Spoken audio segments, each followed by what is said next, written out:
Sistem ekonomi masa demokrasi terpimpin tahun 1955 hingga 1965. Keluar! Jauh-jauh ke dalam alam pikiran liberalisme. Dalam pidato Insinyur Soekarno yang berjudul dapat disimpulkan bahwa Insinyur Soekarno lebih mementingkan sistem politik dibandingkan ekonomi. Dengan hal ini, Indonesia mengalami kemerosotan ekonomi ditandai dengan adanya inflasi dan krisis ekonomi yang dialami oleh Indonesia pada masa itu. Sebagai Presiden, Insinyur Soekarno mengeluarkan kebijakan untuk mengurangi krisis ekonomi sebagai berikut. Kebijakan pertama yang dikeluarkan oleh pemerintah adalah devaluasi atau snaring atau penurunan nilai mata uang yang diumumkan pada tanggal 25 Agustus 1959. Adapun yang diumumkan bahwa uang kertas senilai Rp500 menjadi Rp50, uang kertas Rp1.000 menjadi Rp100. Kemudian pembekuan uang simpanan di bank yang melebihi Rp25.000. Kemudian, tujuan dikeluarkannya devaluasi oleh pemerintah yang pertama adalah guna membendung inflasi yang tetap tinggi, kedua untuk mengurangi jumlah uang yang beredar di masyarakat, dan yang terakhir meningkatkan nilai rupiah sehingga rakyat kecil tidak dirugikan. Namun hal ini gagal.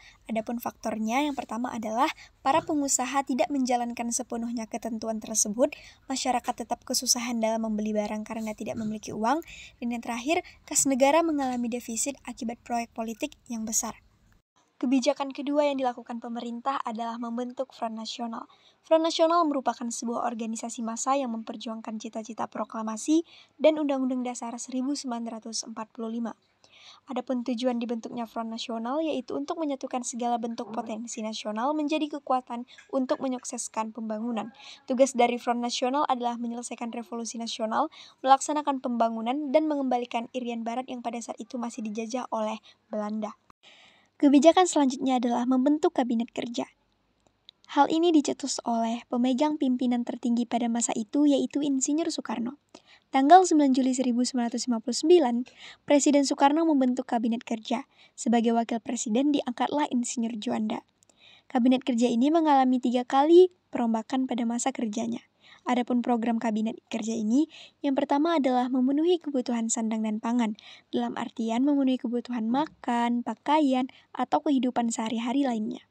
Yang kedua menciptakan keamanan negara, dan yang terakhir berjuang mengembalikan Irian Barat. Berikutnya adalah dikeluarkannya Deklarasi Ekonomi atau biasa disingkat dengan DEKON. Deklarasi ekonomi ini dikeluarkan pada tanggal 23 Maret 1963 oleh Insinyur Soekarno. Kenapa sih deklarasi ekonomi ini dikeluarkan? Hal ini sangat berkaitan dengan faktor kegagalan devaluasi tadi, yaitu kas negara Indonesia mengalami defisit, yang mana diakibatkan karena proyek politik yang memakan anggaran yang sangat besar. Dan pada saat itu tercatat sekitar 749 US dollar utang Indonesia yang harus ditanggung. Dengan hal ini, maka dikeluarkanlah Deklarasi Ekonomi atau DEKON yang berisi pasal-pasal mengenai kebijakan sistem ekonomi di Indonesia. Adapun dikeluarkan deklarasi ekonomi bertujuan untuk menciptakan ekonomi yang bersifat nasional, demokratis, dan bebas dari sisa-sisa imperialisme. Deklarasi ekonomi ini tidak mampu mengatasi kesulitan ekonomi serta masalah inflasi dan mengakibatkan perekonomian Indonesia makin menurun.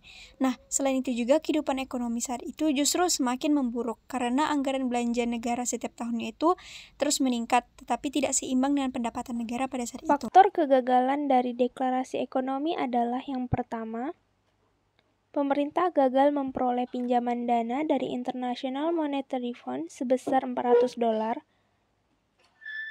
Yang kedua, perekonomian terganggu karena pemutusan hubungan diplomatik dengan Malaysia.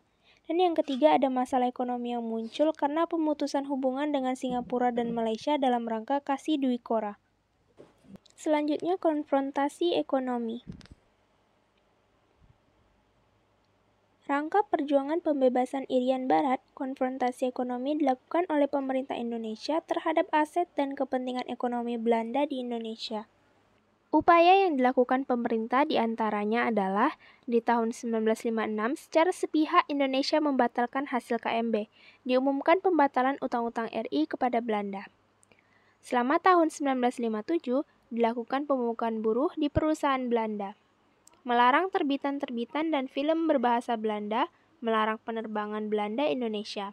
Selama tahun 1958 sampai 1959 dilakukan nasionalisasi terhadap kurang lebih 700 perusahaan-perusahaan Belanda di Indonesia dan mengalihkan pusat pemasaran komoditi RI dan Rotterdam ke Bremen, Jerman.